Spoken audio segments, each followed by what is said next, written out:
পৃথিৱীৰ সকলো সম্পৰ্কৰ মাজতে এটা শব্দ থাকে যিটোৱে সম্পৰ্ক এটাক বহুত শক্তিশালী কৰি তোলে আৰু সেইটোৱেই হ'ল বিশ্বাস।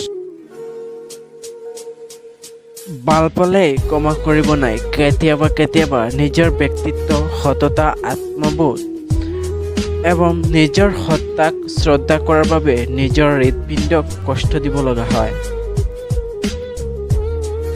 দামী ঘৰ, দামী গাড়ী, দামী আৱাসপত্ৰ লৈ কি লাভ? নটিচটো আগতেই পাইছোঁ, যিকোনো সময়তে ঘৰ এৰি যাবলগীয়া হয়। আৰু এজনী ছোৱালীক তুমি যিমানেই ভাল পোৱা নিদিয় কিয়, তোমাতকৈ সুন্দৰ বা ধনী ল'ৰা পালে তোমাক পাহৰি যাব। অন্ধবিশ্বাস আৰু অন্ধবিশ্বাস বহুত জীৱন ধ্বংস কৰি দিয়াৰ বাবে যথেষ্ট। সেয়ে চকু কাণ খোলা ৰাখক, সুস্থভাৱে জীয়াই থাকক। কাৰো দুৰ্বলতাক লৈ কেতিয়াও মজা নকৰিবা। যিটো তোমাৰ বাবে আনন্দৰ কাৰণ সেইটো আনৰ বাবে জীৱনৰ প্ৰতিটো খোজ সাৱধানে দিবা, কাৰণ বহুতেই অপেক্ষা কৰি আছে কেৱল মাত্ৰ তোমাৰ এটা ভুল ধৰাৰ কাৰণে।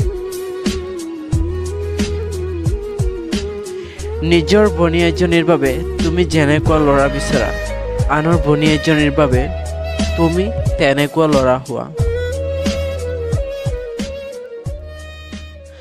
নেমু বেছি চেপিলে যিদৰে তিতা হয়, ঠিক তেনেদৰে কাৰোবাক বেছি ভাল পোৱা দিলে অহংকাৰ বাঢ়ি যায়। সামান্য কথাৰ আঘাতত কান্দি দিয়া মানুহজন এতিয়া হাজাৰ অপমান অৱহেলা সহ্য কৰি স্থিৰ থাকে, কাৰণ সময়ৰ লগত এতিয়া সকলোবোৰ মানি ল'ব শিকি লৈছে।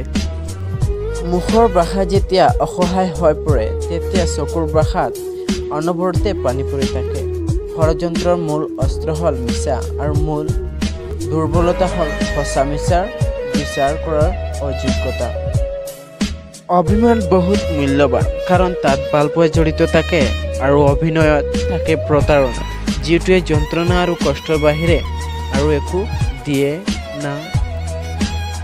একেবাৰে কাষৰ মানুহবোৰ যেতিয়া খবৰ ল'বলৈ পাহৰি যায়, তেতিয়া অকলশৰে থাকিব সকলোতকৈ বেছি ভাল লাগে। যিদিনা দেখিবা খং কৰিব এৰি দিছোঁ, সেইদিনা বুজিবা ভাল পাবলৈও এৰি দিছোঁ। কোনোবাই ভুল বুজিলেও এতিয়াও আৰু কথা বঢ়াব ইচ্ছা নকৰে। কোনে কি বুজিছে বুজি থাকক। যদি ভাল পেঞ্চিল হ'ব নোৱাৰা কাৰোবাৰ সুখৰ গল্প লিখাৰ বাবে, তেনেহ'লে ভাল ৰবাৰ হোৱা, যেনে কাৰোবাৰ দুখ মুচিব পৰা। প্ৰতিটো কৃত্ৰিম হাঁহিৰ পিছত লুকাই থাকে কিবা এটা নোপোৱাৰ ব্যাকুল চিঞৰ। পকীক নহয় পকীৰ মাতক ভাল পোৱা, ফুলক নহয় ফুলৰ সুবাসক ভাল পোৱা, গানক নহয় গানৰ কথাক ভাল পোৱা, মানুহৰ সৌন্দৰ্যক নহয় মানুহৰ মনক ভাল পোৱা।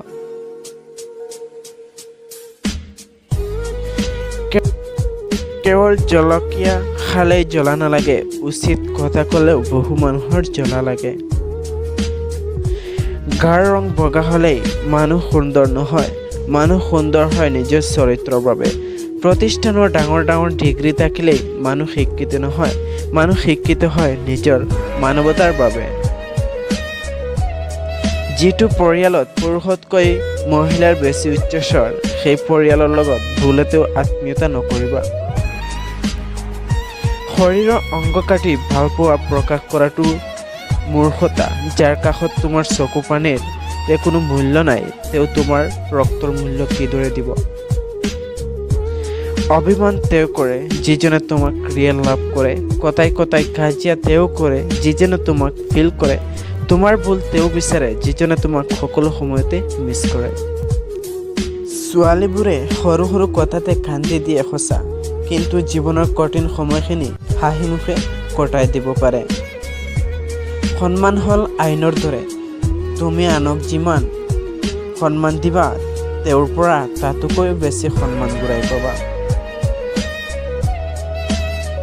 প্ৰথমে নিজৰ কেৰিয়াৰ তৈয়াৰ কৰা, তাৰ পাছতে প্ৰেম ভালপোৱাক সময় দিয়া, কাৰণ আজিকালি মানুহে তেওঁৰ লগতেই থাকিব বিচাৰে যাৰ এটা সুন্দৰ ভৱিষ্যত আছে। পৰস্ত্ৰী বা পৰপুৰুষ কেতিয়াও আপোন নহয়। এইবোৰ হ'ল মৰীচিকা।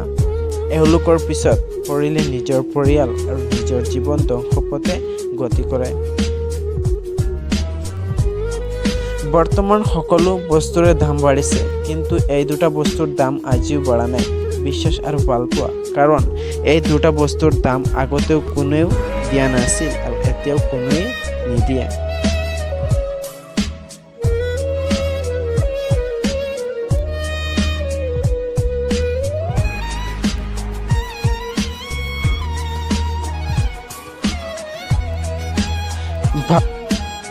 ভালপোৱা হ'ল এখন কিতাপ আৰু ভুল বুজাবুজি হ'ল এটা পৃষ্ঠা। কাৰোবাক যদি সঁচা মনৰ পৰা ভাল পোৱা, তেনেহ'লে এটা পৃষ্ঠাৰ বাবে গোটেই কিতাপখনকে ফালি নিদিবা। কষ্ট কৰি সফল হ'লে মানুহ হয় চৰিত্ৰৱান, আৰু কষ্ট নকৰি নকল কৰি সফল হ'লে মানুহ হয় অহংকাৰী। সুখী হ'ব বিচৰা, তেনেহ'লে কেতিয়াও কাৰো একো ক্ষতি নকৰিবা। মনত ৰাখিবা, তোমাৰ দ্বাৰা কাৰো একো উপকাৰ নহ'লেও নাই, কিন্তু কাৰো যেন একো ক্ষতি নহয়।